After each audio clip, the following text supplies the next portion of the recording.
Like they said, it's been a long day, and if I were to compare it to a buffet, we always end on a sweet note. So we have something sweet to end on with Nestle. Now, we just mentioned about Milkmaid. I didn't know that it was the first product launched by Nestle in India. And we were talking earlier, and it was interesting because you told me that it was used, Milkmaid was introduced in India as a substitute for milk, and it's only been in the 90s that you changed your positioning towards, Milkmaid being in desserts. So how have you evolved since, the 90s, particularly now with digital-first consumers? And, after COVID, a lot of people have started cooking, and baking and desserts is a big part of it. So how is it evolving now? See, hi, good evening everyone. Milkmaid, yes, it was Nestlé's first brand in India, and it is one of the most respected and trusted brands, a brand that the consumers love. And no matter how old a brand is, a brand has to evolve as the consumers evolve.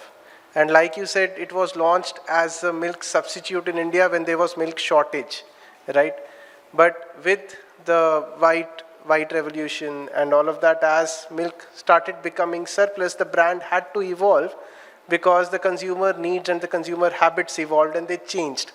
And that is when Milkmaid decided, or the brand decided, to become the heart of homemade desserts for every Indian household, right? And what is transpired, and it's good you mentioned COVID, because during COVID, baking suddenly exploded and a lot of people started baking, etc. But after that, baking as a fad also came down, right? And the frequency of baking came down. So Milkmaid as a brand has also evolved with changing times, and what has helped us do that really is the fact that, especially over the last 5 years, we have created a digital ecosystem wherein on an average an Indian spends around 6 hours on that 6-inch screen, right from the time that you wake up to the time that you go to sleep. You are glued to that screen, and hence the content that our digital ecosystem throws out or feeds to the consumers is for that 6-inch screen. It is tailored for that 6-inch screen, be it the recipes, and you have to be on trend when it comes to the recipes also that you are disseminating to the consumers. So especially from a context of Milkmaid, we use nano-regional influencers who are able to disseminate recipes with the usage of Milkmaid to the consumers in the local regional language, and we use digital as a medium heavily to promote those recipes. As a child, I remember whenever Milkmaid would come, you open the can and, you use half the can. And then one thing is Milkmaid is addictive, right? So, but you would have to finish it within, say, that 2-3 days after the can is open. Yes. And as we were speaking earlier, you mentioned South is your biggest market. Absolutely. And North and West has been a challenge. So I believe you've gotten a new innovation in the last 2 years. So how can you just tell us about this, and how has this helped you in the northern and the western region? So when we went and met consumers and we asked consumers that why is it that you don't buy Milkmaid or you don't use Milkmaid, and there were two big barriers that the consumers spoke about. One was they did not know what to do with that 380-gram tins. One, it was opened because reseal karke, if you keep it in the fridge, it will get spoiled. Second, they did not know what to do with a 380-gram as a quantity, right? So third, and a big barrier was pricing was a barrier, because it was a 380-gram tin was priced at rupees 145 rupees. So to overcome these barriers, we introduced a Milkmaid Mini, which is a resealable pack, which the consumers, once they open, they can reseal, use it, and store it again in the refrigerator, and it will not go bad. And it can be used for around 15 days. So it overcame the barrier of usage because the quantity was lesser. It overcame the barrier of resealability because the consumers now knew that what is it that they could do with the product and use it again and again. And third, the price came down. We were able to lower the price substantially for the trials to go up. The result is that in the last 1 year, the amount of transactions that we have had, especially in the north and west, for the new pack is actually 2x of whatever we've had in the last 3 years. And that has helped us increase penetration, especially in north and west. So there was a lot of education also involved in this, particularly for people who didn't know what to do with Milkmaid or what recipes and all that. Yes. And because we know in India, every state has its own regional variants, and you mentioned nano influencers, so that was a route which you took? Yes, in fact, if you go to milkmaid.in, you'll find a lot of recipes specially catered or designed for different regions of India.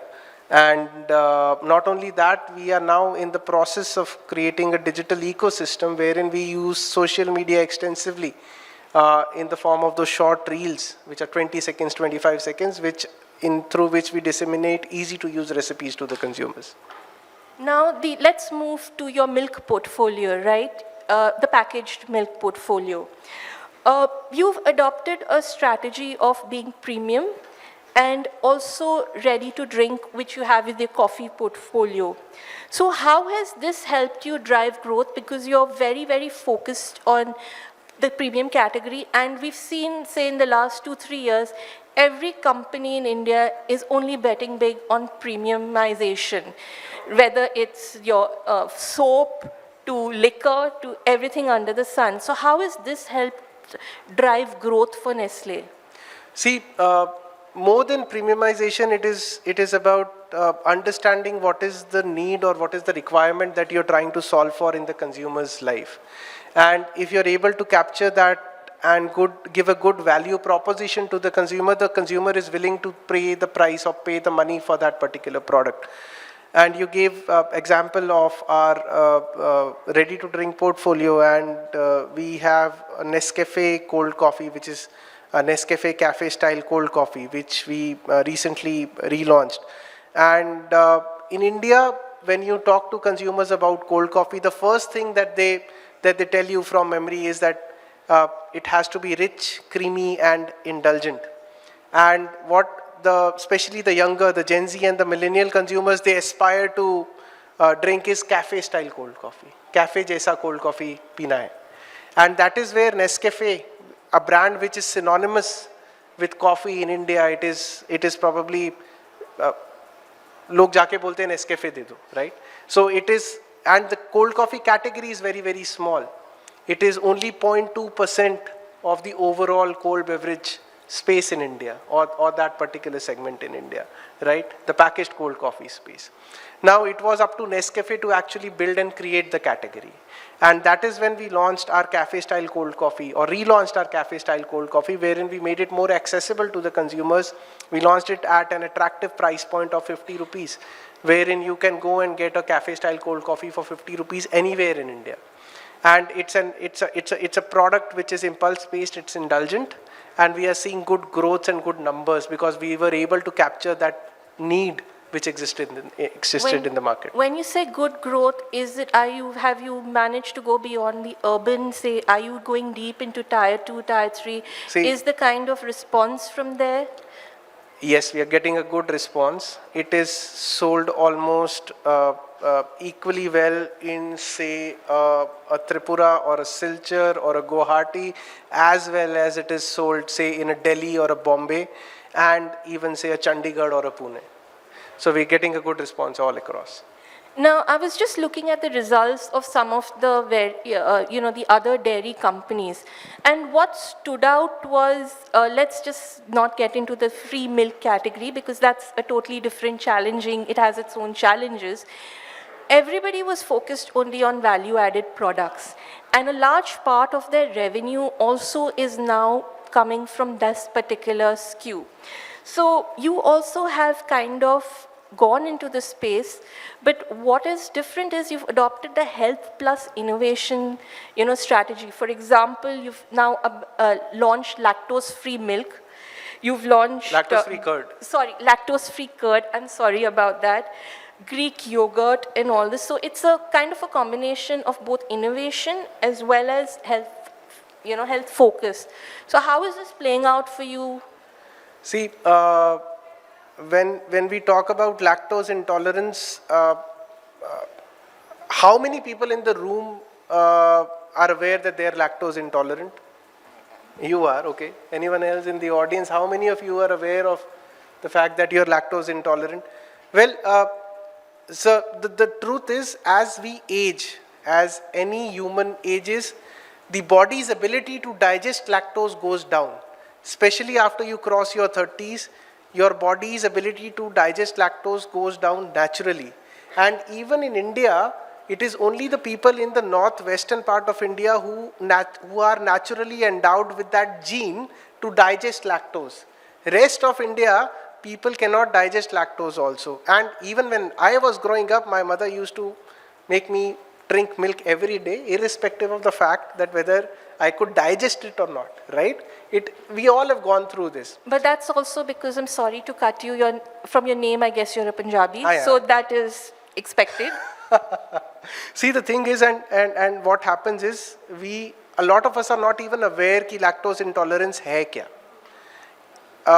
A lot many times, what we end up suffering is bloating.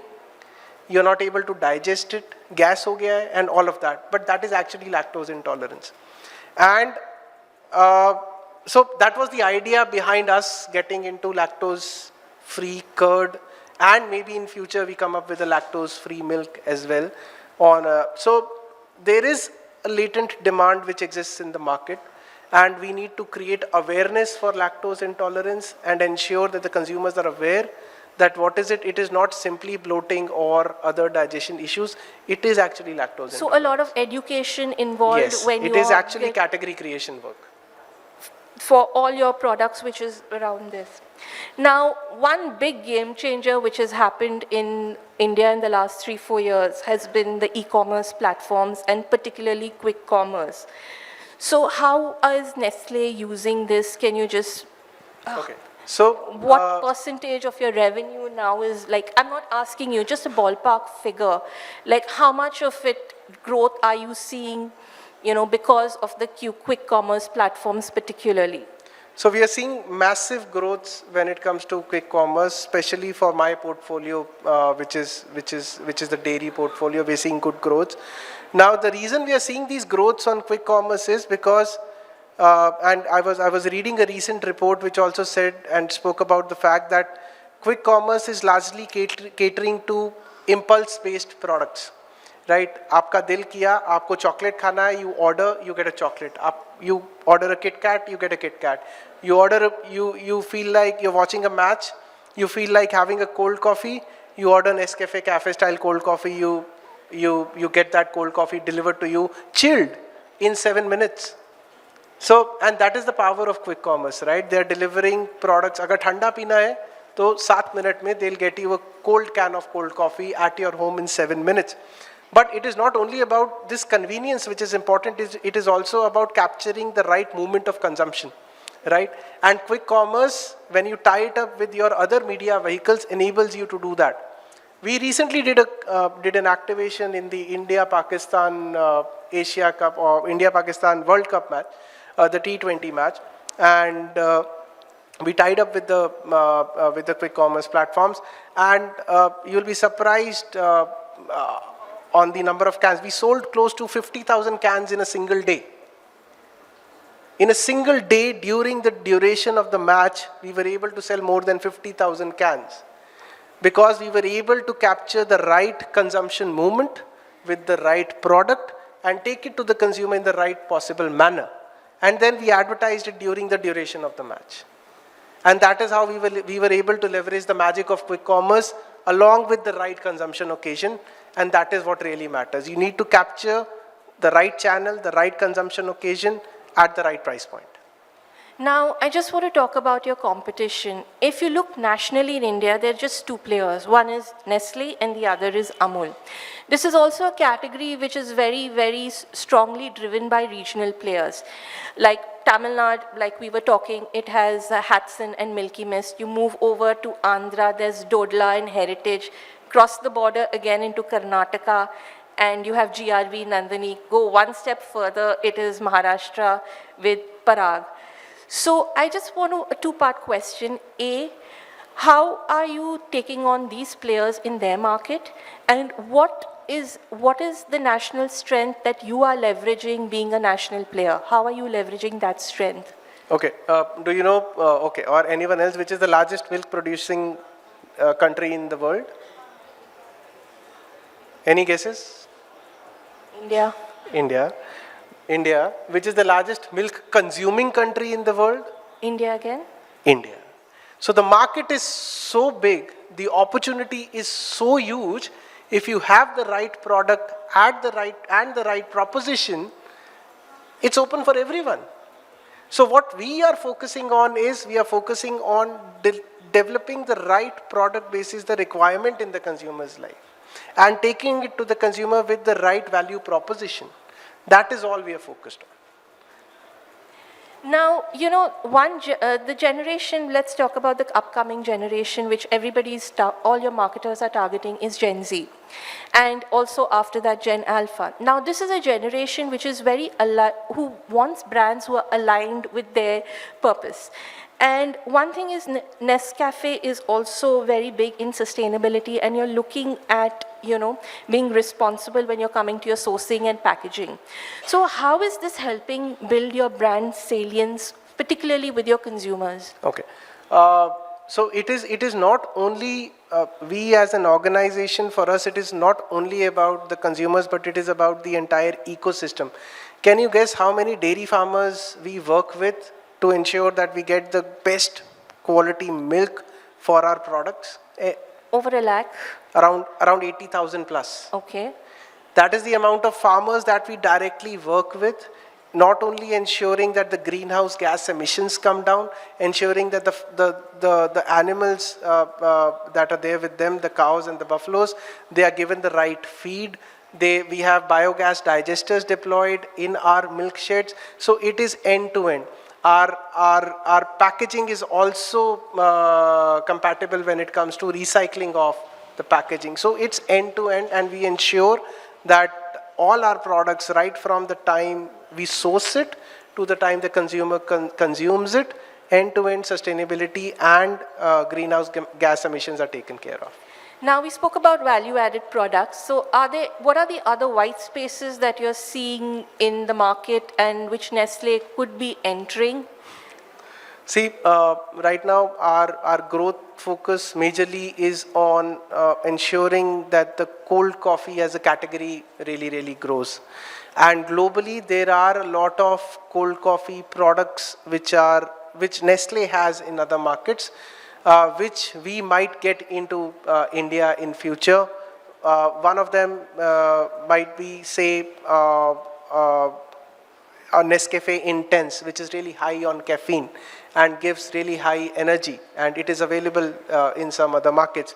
Then there are a few health conscious offerings which are available, like an ice pack which is available in Indonesia or in Malaysia, which has zero sugar in the coffee. And it is a cold brew. It can be taken chilled, right? So those are the kind of offerings, especially in the cold coffee space, that we want to focus on going forward. Now, Indian consumers' taste has also evolved. I'm just taking it a bit further from what you say. Korean food has become big. We've seen a lot of people are trying out new cuisines. Like even I think in the 90s and early 2000s, we never had Japanese restaurants or Korean restaurants in India. What are you seeing in your category? What are your consumer preferences? And you mentioned a few products like Indonesia, Malaysia. The culture is a little similar, so your tastes are similar. So anything else you're specifically picking up, consumer insights in the kind of products or their taste, how is it evolving? So we as a country, we have a sweet tooth, right? So when you go to an Indonesia or a Malaysia or some of these countries and you pick up a can of Nescafe and you drink it, it will be very different to the kind of products that actually work in India. And we've tested those products. Those products are very high on the coffee codes. They are very high on the caffeine. But the Gen Z and the millennials that you spoke about, and these are people who are really taking up coffee. Because, see, we are a tea drinking nation. if someone asks us what is our national drink, it might be chai, right? And but these guys, they feel that tea is the mom and dad's drink. It's boring. And for a lot of these consumers, their first entry into coffee as a category is actually cold coffee. With with a huge growth in the Starbuckses of the world and the cafe culture really going up, cold coffee and the indulgent codes associated with cold coffee have really gone up, and that is where taste buds of Indians are very different to any other consumers across the globe. We like rich, creamy, thick, sweet cold coffee, not so high on the coffee codes, whereas all of these countries, they are more on the caffeine and the coffee codes. So there's a huge difference in the taste buds of consumers in India versus consumers anywhere else. Okay, great. And as we were talking about taste, let's not forget Vietnamese coffee, which is a perfect mix for you because Milkmaid goes in that. Yes. And just another thing, anything else that we can expect from Nestlé going ahead, particularly in this category? A lot of good food and good life. That's your logo. Thank you so much, Manav, for your So much. time. Pleasure. Thanks a lot.